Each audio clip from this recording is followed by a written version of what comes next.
is strictly spontaneous. You know, it's like now. You play jazz, you play a song now, you're not gonna play it exactly the same way the next time. And you can make anything out of jazz. You can take any song. Pop goes to Weasel. You know, you take jazz. That's jazz.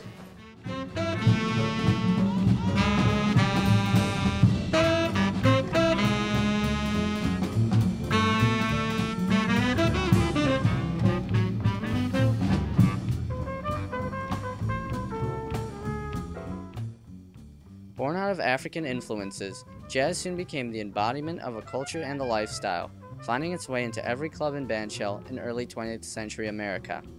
Jazz began to include several different genres. The styles can vary from being quick and upbeat, as in beat-bop music,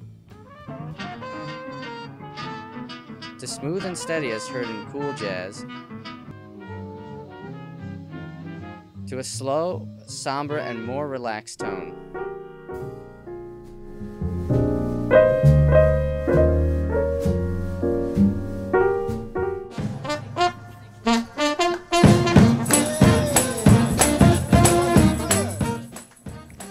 Using ideas learned from European music as well as African rhythms, jazz found its early base to be in the African American communities of the South.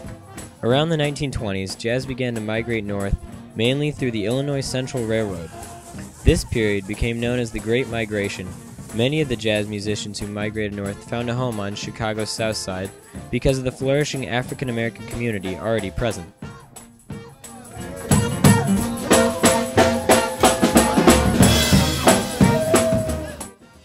Hyde Park, jazz just flourished in Hyde Park.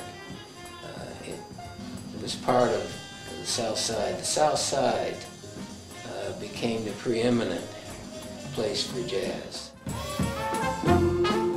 A decade after its founding, the Hyde Park Township was incorporated into Chicago's South Side in 1861.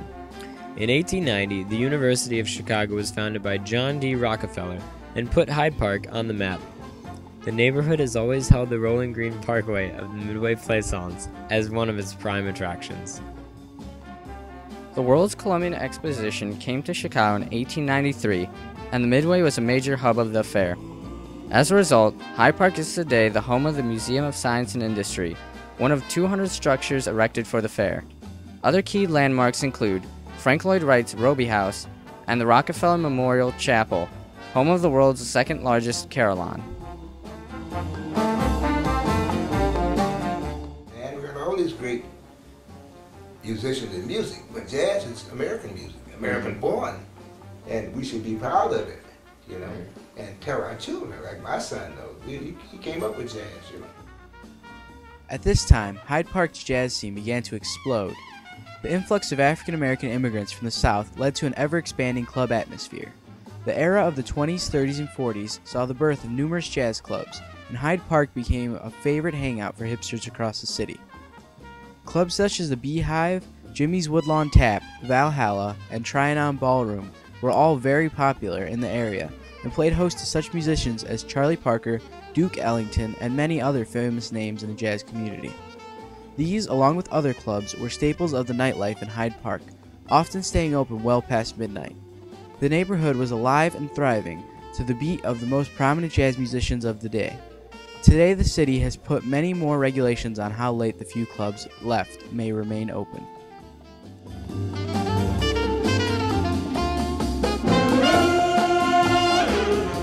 But Hyde Park was a great place for jazz, man. Great place.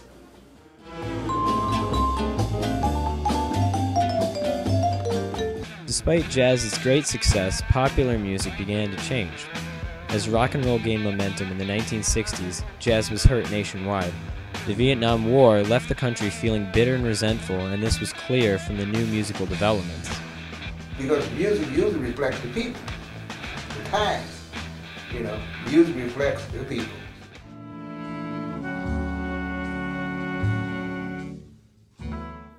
The decline began in the 1950s, ushering in the University of Chicago's urban renewal plan. Created in order to drastically alter the neighborhood into a semi-suburbia for the college's middle-class community, urban renewal slowly began to force jazz out of Hyde Park. every major club was either torn down or closed as the aldermen worked alongside the university to replace the diverse culture of the community with a more austere university setting. If the community can get the aldermen behind them, then that's a powerful force, and that's the only force that can confront the University of Chicago. But often, the aldermen will side with the university. University of Chicago, I think, led to that, because I think it was just a little bit too much for the establishment here, because they were one of the reasons why it left. What happened in Hyde Park, in Woodlawn, it was the economic decline of that community. In Hyde Park, it was the University of Chicago that was largely responsible for the end of jazz. Jazz musicians fell into hard times as the remaining jazz clubs could barely afford to stay open or hire them. New musical styles began to inherit the young fan base that jazz once dominated. Jazz was all but deceased in the community it had once called home. While the Vietnam War and musical shift greatly affected jazz's popularity, it is clear the University of Chicago was the main force that drove jazz out of Hyde Park. The University of Chicago was part of that. Just like the clubs that were on 63rd Street, the University of Chicago was a part of that leaving, you know. Because I don't want to go too deep into that, but it was just a little bit too much for them. But now they want it back.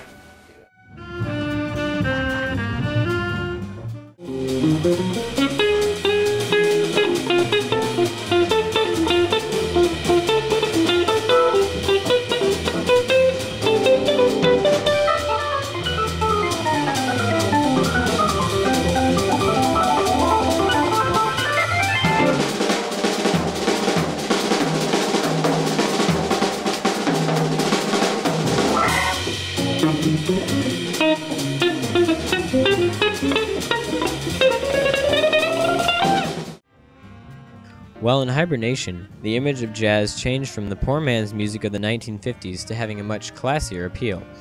Hyde Parkers have begun to organize and rally around the cause of giving jazz new life in its old home.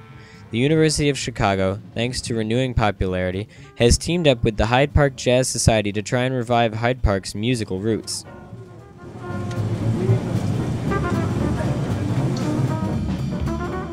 On the return, jazz is beginning to appear more in Hyde Park and around the city. Many clubs such as Andy's Jazz and the Checkerboard Lounge have started to have jazz nights regularly. The history of music in America is intertwined with jazz music, and the signs of growth and revival are apparent. The Hyde Park Jazz Festival in September 2007 saw crowds in the hundreds, with musicians from all over the city joining together to make it a truly wonderful evening. With many new Hyde Park restaurants realizing the benefits of music, it looks, as do all things worth doing, that bringing jazz back will be a long and arduous process. And in large measure, it's been because of the University of Chicago. And it's ironic that they were responsible for removing jazz and they're now responsible for restoring jazz. Hyde Park, great neighborhood, and it's coming back pretty good, you know, I think. But you don't have the clubs that you had before, let's say it that way. So today, I think it's coming full circle, whereas I think it's surfacing more.